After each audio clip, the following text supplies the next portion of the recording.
Sexual assault is any kind of sexual activity committed against a woman's will. Whether the rapist used force or threats of forces is irrelevant. Men use different kinds of force against women, from pressuring us for a goodnight kiss to withdrawing economic support from wives to using weapons. Rape is a legal term that is defined slightly differently in each state.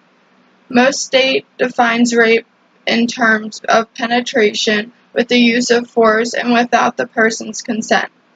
Penetration can be with the penis or other instruments like bottles or sticks, and can be penetrated into the vagina, anus, or mouth. Sexual assault is always traumatic. When women are raped, survival is our primary instinct, and we protect ourselves as best as we can. Some women choose to fight back, others do not feel as we can. Rape is more likely to become common by someone we know than by a stranger. Contrary to common stereotypes, most of rapes occur between members of the same race group. Most rapists live everyday lives, going to school, work, and have families and friends. Self-blame and feeling guilty is probably one of the most common reactions because of the false yet common myths about rape. Women feel humiliated, ashamed, or embarrassed about what they were forced to do. Instead, intense fear may be experienced in many aspects of a woman's life. If you fear for your life or the lives of others during the assault, you may be afraid that the penetrator will return. You may experience loss in many ways.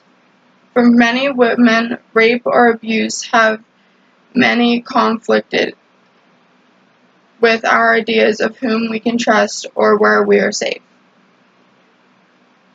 Rape and sexual abuse rob women of the power and control that they have in that moment. You may feel powerless in general or in a certain situation. If you are a friend or a family member of someone who has been sexually assaulted, you may feel that you don't know what to say, or you may have feelings of your own that get in the way of supporting her. Help create a safe place for the survivor. Now, I spent most of my speech talking about just women being sexually assaulted, but men can be sexually assaulted as well. They feel the same way as what women may feel. They can be victims too.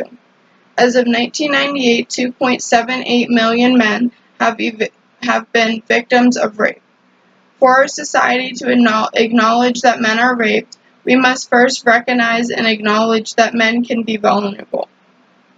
Both men and women are socialized to see men as powerful, assertive, and in control of their bodies. It may be challenging for some to think men of being victims of sexual crimes because it is challenged to recognize men as victims and still think of them as men.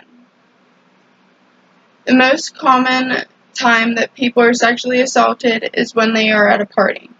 Whether it be a man or a woman, if you see someone edging on someone else to keep drinking or even going home with them, step in. You may even save their life. Some people that are sexually assaulted aren't so lucky to go home. With this being said, it's one of the main reasons why people go to jail is being rapists or maybe even being raped themselves. Being a young child and being a young child, they may have been sexually assaulted themselves by a family member, a family friend, it doesn't matter. But most people, that's all they know. That's all they know how to do. And it's one of the many reasons why people go to jail. But we should step in when we see it happening, and we shouldn't let this get to a certain point. There's many people that are at parties with their friends and they just stand by and they're like, oh, they like each other, and then they end up letting their friend go home with the person. They should just step in and be like, hey, I think it's time to go, we should go home, and they should walk home with them, whether they're done with the party or not. They should go home and protect their friends. That's the best thing that we can do as humans, is protect our friends and be there for them.